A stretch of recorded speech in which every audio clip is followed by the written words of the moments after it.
उत्तर प्रदेश में जहां बच्चों की शिक्षा को लेकर यूपी सरकार शुरू से ही अलर्ट नजर आ रही है, वहीं इस महामारी के बाद प्राथमिक विद्यालयों के विद्यार्थियों की जो संख्या है वो घटती जा रही है। चाहे संख्या ऑनलाइन क्लासेस की हो या वो संख्या स्कूल में रजिस्ट्रेशन करवाने विद्यार्थियों की। इस महामारी के बाद शिक्षा विभाग कितना हाईटेक हो गया हो, बच्चों को ऑनलाइन क्लासेस भी प्रदान कर रहा हो, लेकिन उसके बावजूद भी बच्चों की स्ट्रेंथ कम होना कोई मामूली बात नहीं है। शिक्षा विभाग अपनी कोशिशों में कहीं कोई कमी बरतता नजर नहीं आ रहा है और जितने भी शिक्षा विभाग के अधिकारियों की कोशिश है बच्चों को शिक्षा देने की हो, सारी कोशिशों में विभाग जुटा हुआ है। लेकिन इतने प्रयास के बाद भी विद्यार्थियों का जो आंकड़ा है वो घट रहा है, जो कि विभाग की चिंताओं को बढ़ा रहा है। सबसे बड़ी बात यह है कि ऑनलाइन पढ़ाई में तो 50% तक से ज्यादा की जिले में गिरावट आई है।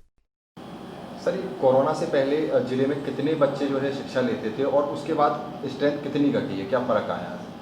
मैं आपको बताना चाहूँगा, जनपद गौतम बुद्ध नगर में लॉकडाउन में करीब 20,563 बच्चे ऑनलाइन क्लास व्हाट्सएप पे ले रहे थे। इसके बाद जब अनलॉक की प्रक्रिया शुरू हुई तो उनके जो गार्जियन से मोबाइल लेके अपने काम पे जाने लगे, फैक्ट्रियों में, कंपनियों में और अपने कार्यस्थलों पे। तो इसके कारण लगभग 10,155 संख्या रह गई है वर्तमान में, लगभग आधा। लेकिन हम प्रयास कर रहे हैं जो दूरदर्शन के माध्यम से जो कार्यक्रम आ रहे हैं उनके माध्यम से बच्चे जो कंटेंट आ रहे हैं उनको देखें, और आओ रेडियो पर जो अंग्रेजी सीखें प्रोग्राम है तो उसके माध्यम से बच्चों को सिखाने की कोशिश कर रहे हैं। और हमारी प्रोसेस अब ये है कि हम किसी तरह से बच्चों तक पहुंच सकें। इसके लिए हमारा प्रयास ये है या तो हम मॉर्निंग में उसको शुरू करें और थोड़ा सा शाम के समय। ये क्या वजह रही है ऐसे कम होने? आपने बात करी होंगी जैसे टीचरों ने हाँ, मोबाइल की दिक्कत रही है। जो गार्जियंस के मोबाइल थे वो काम पर जाने की वजह से बच्चों के पास मोबाइल नहीं थे, ये कारण रहा है। सर, क्या महामारी के बाद में भी कुछ आप बच्चों की पढ़ाई पे कहीं ना कहीं इफेक्ट आया है क्या?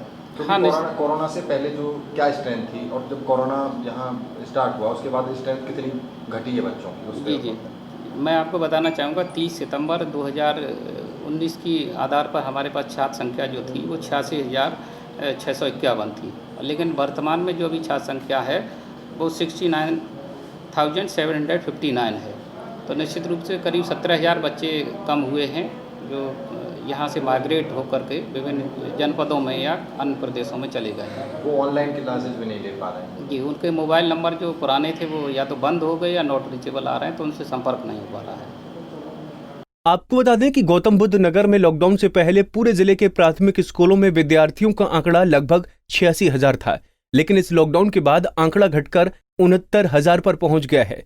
लाख कोशिशों के बाद भी छात्रों का घटना अपने आप में बड़ी बात है। और अगर बातचीत की जाए ऑनलाइन क्लासेस की तो लॉकडाउन में लगभग 20,000 विद्यार्थी ऑनलाइन क्लासेस ले रहे थे, लेकिन इस अनलॉक की शुरुआत होने के बाद वो आंकड़े घटकर लगभग 9,000 पहुंच गया है।